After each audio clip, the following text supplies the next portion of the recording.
Hey y'all, welcome back to my channel. So today we are going to be continuing a theme from last week when we had started talking about Theo Von getting off SSRIs, and today we are going to talk about the same subject, but we're going to cover Andy Friesella's story. So this video is based on a podcast episode of his that I watched on YouTube, and it was actually recorded all the way back in August. I think I found it a few months ago, but it really resonated with me and I found it very inspiring. So in that episode, he talks all about basically his journey from getting on Lexapro to being on Lexapro, and about a year worth of his withdrawal symptoms and how they fluctuated and changed and how he dealt with that. So very, very informative. Also, if you haven't seen it already, you can check out my episode about Theo Von getting off Lexapro, and I have that linked in the description as well. So both those episodes are there in the description. All right, so we're going to start off by just sharing a quick little clip where Andy talks about why he even thought to actually get off Lexapro in the first place. And I decided to end Lexapro literally was because I was at a point with DJ and I doing CTIs so much, I was starting to realize how predatory the pharmaceutical industry was. All right, so I thought that was pretty interesting. Obviously, it's not something that is really super unique because a lot of people during the pandemic had their eyes open and they started to realize that maybe this is an industry we shouldn't just continue to blindly trust. But I thought that was very interesting, very telling that he had been on this medication for a long time and didn't really think about it. But then as he started to see how one area of the system operates, he started to understand the issues with other areas of the system and how they operate. So the second clip that I'm going to show in just a second here, he's talking about some of the initial withdrawal symptoms that he went through.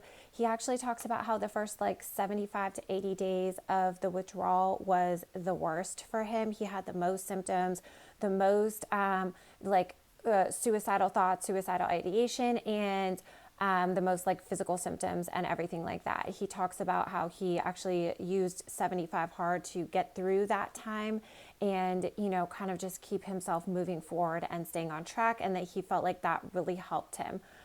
That's not in this clip, but if you do click the video in the description, you can watch that entire part where he talks about that whole journey in detail.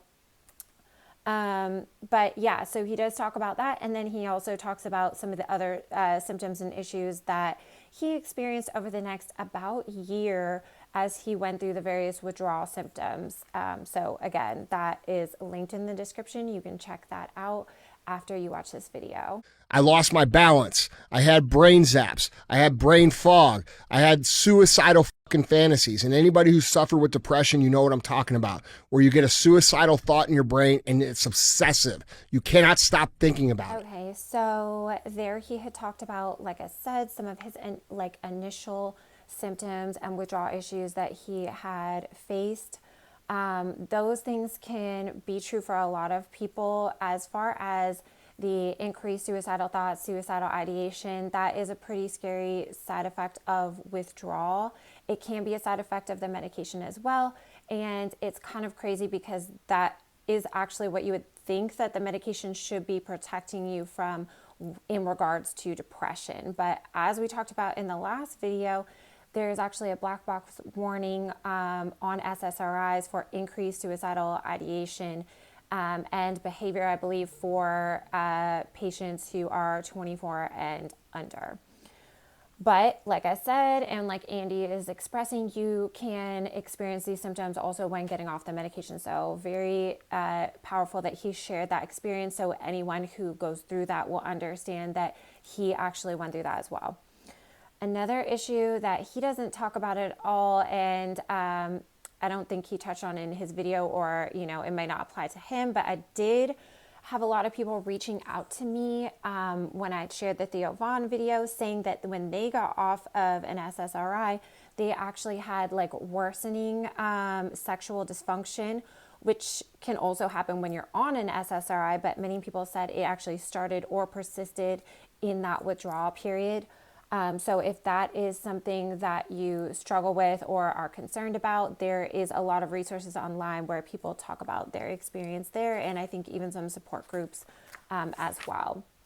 So the last clip that we are going to play is actually going to be Andy talking about how he was put on this medication in the first place. And I'm just going to let you watch it for yourself, and then we will recap it real quick. How I was prescribed this was so flippant and so like, it was this. I was in the office and my doctor was like, he's like, how you feeling? And I'm like, well, I don't know. I feel like shit. And he's like, well, it's because you got that business. And I'm like, well, yeah. And he's like, you should sell that business. I'm like, well, I'm not selling the business. And he's like, well, you should just, let me put you on this pill, dude. It'll make you feel better. And like, I was like, all right. I started taking it. Okay, so I thought that that was very powerful because he doesn't, he didn't have like a really special indication for getting on the medication in the first place, which when a medication has so many possible side effects, so many possible withdrawal symptoms, you would think that they would be a lot more careful about having a very strong indication for starting it. But when it comes to these psychiatric medications, that is not always the case. I experienced the same thing in my very early 20s with being prescribed ADHD medication.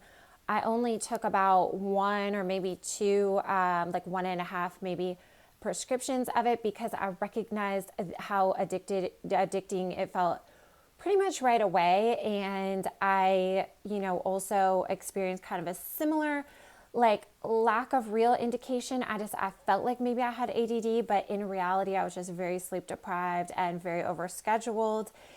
And that was translating for it to be like a little bit harder for me to excel in some of my extremely difficult classes. But even after I got off the medication, after about 6 weeks, I just adjusted my sleep schedule, took better care of myself, and was able to do just fine. So to me, it's interesting how, easy it is for patients to obtain these medications. Like I said, that can either be like very addicting or have side effects or have like very serious withdrawal symptoms. So I did think that that was very interesting. I want you all to know, if you would like to watch the longer version where I talk about a lot more ways to deal with getting off these medications, or if you have depression, check out my Theo Von video. It's linked in the description. That video is a little bit longer and more in depth, but let's wrap this up by just talking about things you can do if you are either experiencing depression and, you don't want think that you need medication, or if you're trying to get off these medications and you're feeling like a slump in your mood or some of these different issues that can pop up. So number one, exercise. This works great in both scenarios. Studies even show that 30 minutes, 5 times a week of good intensity exercise is going to be as effective as these SSRIs in the first place. And it comes with, instead of negative side effects, actually positive side effects like building muscle, which is great for your immune system, great for your overall health, reducing body fat, making you more insulin sensitive, and just healing your body overall in so many ways. Number two, making sure that you're getting not just enough protein, but also the right kinds. You want to make sure you're getting all of your essential amino acids, because essential means that your body cannot synthesize that amino acid. You have to actually take it in through your diet. And it's very, very important that you are getting adequate quantities to replenish neurotransmitters and help to kind of balance as your system re-regulates, because SSRIs, they actually cause a change in the amount of receptors on your synapses in your neurons. And that means that you could actually need more of a neurotransmitter, as those kind of re-regulate themselves. Otherwise, you will feel differently. So that's very important. In both scenarios, you're going to want to make sure that you're getting enough of the essential amino acids to synthesize all of the neurotransmitters that you need. Number 3, you want to make sure that you are getting important vitamin and mineral cofactors that are used for things like creating those neurotransmitters or balancing hormones throughout the body. So two very important ones to me are always vitamin D. This is used for a synthesis of a lot of neurotransmitters. Vitamin C, this is very important for synthesis of a lot of hormones and different things like that. Actually, both are really used for all kinds of reactions like that. So you want to have enough vitamin D, enough vitamin C. B complex vitamins are also very, very important there. Other than that, sleep-wake cycle, very essential. You are going to want to make sure that you are going to sleep, before 11 p.m. and waking up after 5 a.m. That's going to help to regulate your melatonin, cortisol, rhythm there. You want to work with it the way that it's designed to work instead of fighting your body physiology. That's going to help you feel as optimal as possible. Otherwise, I, think also just stress reduction, kind of just mindset coaching, things like that. And doing things like abstaining from lots of drinking alcohol or other activities that are going to add some kind of depressive feelings to how you're feeling.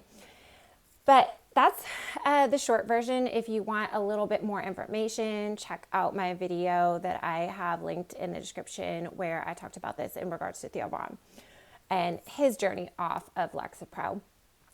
I hope y'all found this video helpful. We are going to be talking about different health topics every week, and I also do videos on health news. So if you liked this video, please go ahead and give it a like and hit subscribe to my channel. You can also always reach out to me on Twitter or Instagram, especially if you have topics that you would like me to talk about in the future. Otherwise, I hope you all have a fantastic day, and I am going to be back soon.